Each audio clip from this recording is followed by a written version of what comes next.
Ralph Gonsalves lie. Ralph Gonsalves lie. Ralph Gonsalves lie so bad. I believe that rapist was mad. Good morning, my people. My name is Chief Strongblood. I am St. Vincent and the Grenadines' favorite and most hated son. I am the diaspora, which is my people. All in all, it was another beautiful day for a protest, and I enjoyed every moment of my protest.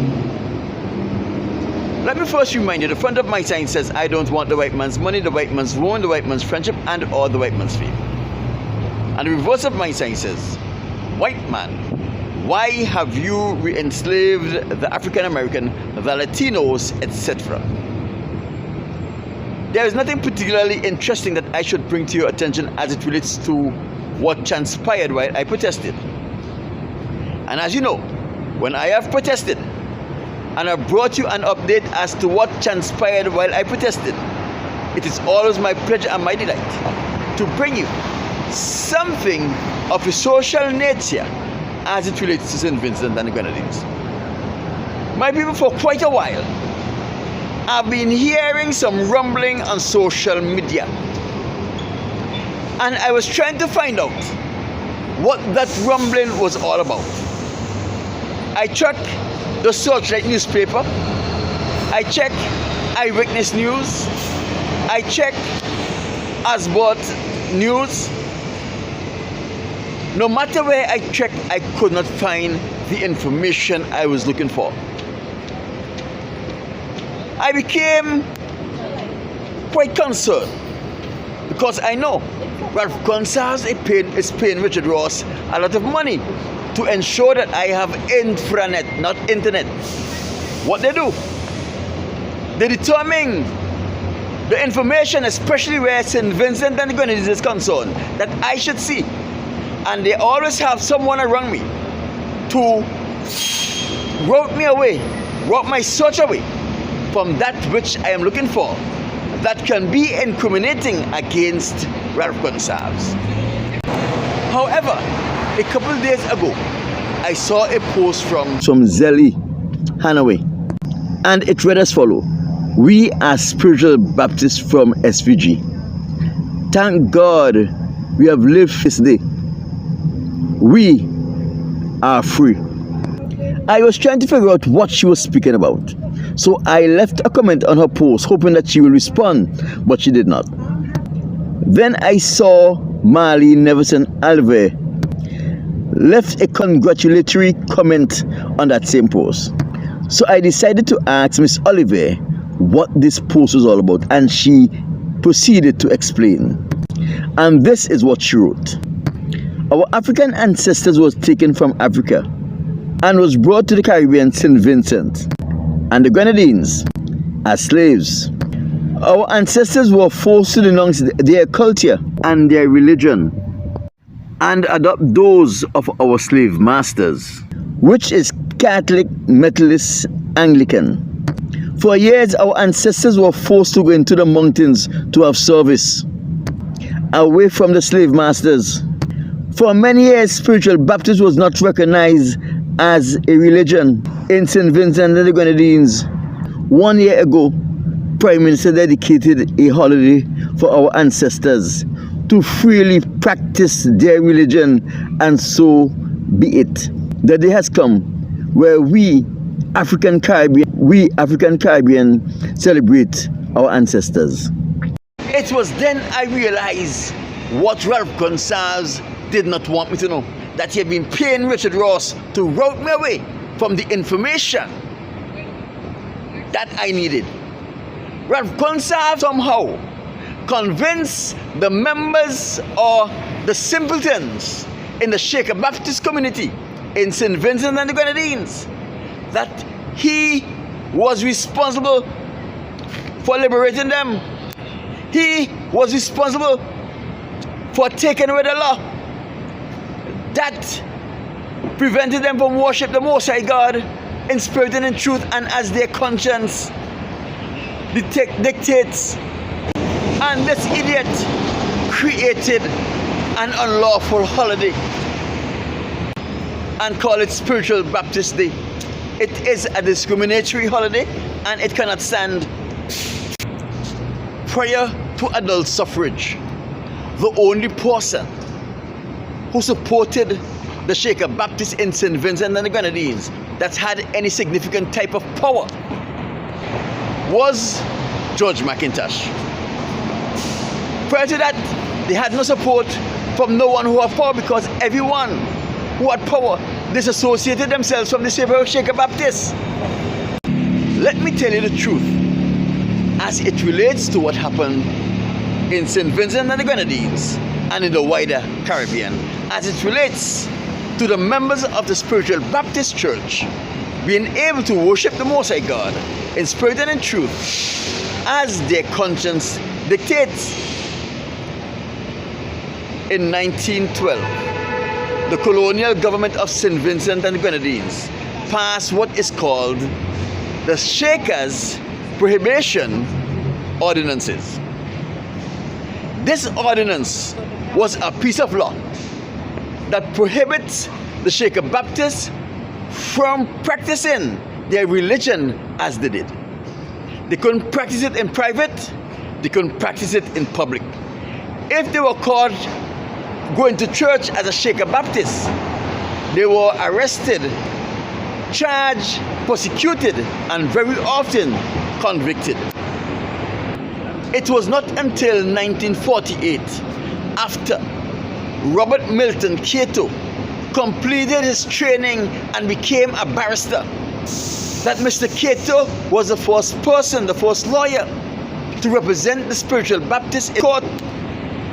In those days, between 1912 and 1966, when the police go hunting for the Shaker Baptists, they didn't arrest one or two or three. They arrested the whole church. They charged the whole church. They prosecuted the whole church, and they found the whole church guilty. When Mr. Cato represented the Shaker Baptists in 1948, in that very first case, Milton Cato had 25 pro bono clients. 25 clients who he had to represent in court without being paid for it. He did it out of the goodness of his heart and because he loved his people. In 1965, Ebenezer T. Joshua was Chief Minister of St. Vincent and the Grenadines. Chief Minister Joshua tabled a motion that called for the repealment of the Shakers Prohibition Ordinance. Milton Cato and his opposition supported that motion that was tabled by Ebenezer T. Joshua. When Governor Samuel Graham, the governor of St. Vincent and the Grenadines at the time, realized that the Chief Minister, E.T. Joshua, and the opposition leader, Milton Cato, two black men, were going to make it lawful for the Shaker Baptists to worship their God as their conscience allowed them and repeal the Shakers Prohibition Ordinance from 1912. He called a meeting.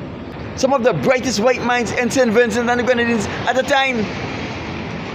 What Ralph Gonsalves don't tell you, that he, about 21 years old or so, attended that meeting, and in that meeting they were discussing how they are going to prevent the government from repealing the Shakers Prohibition Ordinance. Another familiar name that Vincentians are very acquainted with is Al Kirby, who we all call Dr. Kirby. Al Kirby was also a part of that meeting. It was here they decided that Ralph Gonsalves will go to University of the West Indies and he will be the successor to James Mitchell. At this time, James Mitchell was already in England being taught how to destroy St. Vincent and the Grenadines economy and Vincentians. This is the same program that Ralph Gonsalves later went on. He and Kenneth John was there to act as a distraction. If you notice, Kenneth John and Ralph Gonsalves was given the same accreditation from the British government. But Kenneth John was so stupid. He did not know the real training Ralph Gonsalves was being given. How you should destroy St. Vincent and the Grenadines, St. Vincent's economy, and Vincentians. But he was awarded a PhD in political science and the right to practice law, just like Ralph Gonsalves was given by the British government. Ralph Gonsalves did not help the Shaker Baptists in any way. As a matter of fact, Ralph Gonsalves, when he attended the meeting, he went there to try to prevent the Shaker Baptists from getting their rights to worship God as their conscience will allow them to. Yet today, he's trying to claim the credit for the hard work that E.T. Joshua and Milton Cato did. My people, in that meeting where Ralph Gonsalves attended, the governor was encouraged to veto the motion when it comes to his desk. It was because of divine providence that the Most High God wanted to ensure that the Shaker Baptists were able to worship him in spirit and in truth. That things work out the way it did because Milton Cato had a case in the Mespo Magistrate Court where several Shaker Baptists were being prosecuted again. In that case, Milton Cato used his legal savvy, his knowledge, and his intellect, and his inspiration from the Most High God to point out to the court the flaws in the Shaker prohibition ordinance. He showed them how it is biased. After Milton Cato's performance in the court, even the governor wanted to veto the motion that was tabled by Ebenezer Theodore Joshua and was now law pending the governor's signature. Milton Cato argument in the court make it almost impossible for the governor to veto it. The governor then put his signature on the bill. Guess what? It is because of Milton Cato and Chief Minister Joshua's effort that saw all of the Shaker Baptists in the entire Caribbean were given the rights to practice their religion based on their conscience. Now Ralph Gonsalves is trying to steal the credit for these men's hard work when he was one of the people who encouraged the governor to veto the law when it comes to his desk. I am not surprised. I told you this in a video when I was honoring Milton Cato in the Independence special, that James Mitchell and Ralph Gonsalves have been trying their hardest to wipe away Milton Cato's hard work. I don't understand how our people are so fickle and don't remember anything. James Mitchell tried to tell the world that it was he who started the St. Vincent and the Grenadines Coast Guard, while it was Milton Cato who started the Coast Guard just prior to St. Vincent and the Grenadines becoming independent. It was under Milton Cato governance that David Robin and a slew of members from the St. Vincent Cadet Force was sent to England to train in the art of Coast Guard operation and management. But what James Mitchell don't want you to know, and what Louise Mitchell don't want you to know about her father, is in the 1970s, 72, 73, St. Vincent and the Grenadines did not have a Coast Guard. But we had a Marine section that was attached to the Royal St. Vincent and the Grenadines Police Force. In the Marine section, they had divers, they had scuba divers, diving tanks and all kind of thing. They even had the facility to refill those diving tanks with oxygen. So we had police officers who were specialized in scuba diving. We had police officers who were specialized in boat operation because we had a police launch which was responsible for search and rescue. What James Mitchell don't want you to know is when James Mitchell started the reclamation site, James Mitchell destroyed the police wharf. If you go to Central Police Station in Kingston and you walk from the Sentry across the street, you will notice that you will walk up on a platform. And that platform stretched about 50 or so meters going south. That platform is the police wharf. Beneath it is the piles that held the police wharf of the sea. There is where the police launch would moor every day. It's from there the police will go on search and rescue mission. James Mitchell destroyed that when he became premier in 1972 to reclaim the land there that he had no use for, no purpose for. The police launch was then pulled up on the reclamation site, and it sit there and it's rotten away.